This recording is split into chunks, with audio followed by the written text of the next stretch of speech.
वरना सामान नहीं उठाने दूंगा मैं। क्या 500 रुपए?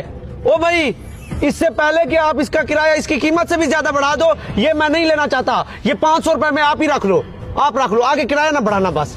ठीक है, जैसे तुम्हारी मर्जी। आओ अब्बा जी। ओ भाईजान 2 घंटे हो गए, आपका किराया 6000 हो गया है। अगर आप 6000 देंगे तो फिर उठाने देंगे, वरना नहीं उठाने देंगे।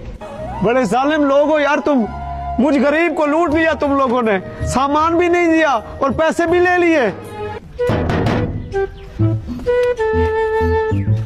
अस्सलाम वालेकुम कबाड़िया साहब, रक्षे वाला हाजिर है। ओ रक्षे वाला, तू अब आ गया है जब मैं लुट गया हूँ। अब कोई सामान नहीं है ले जाने वाला, जा वापस जा, अब चला जा।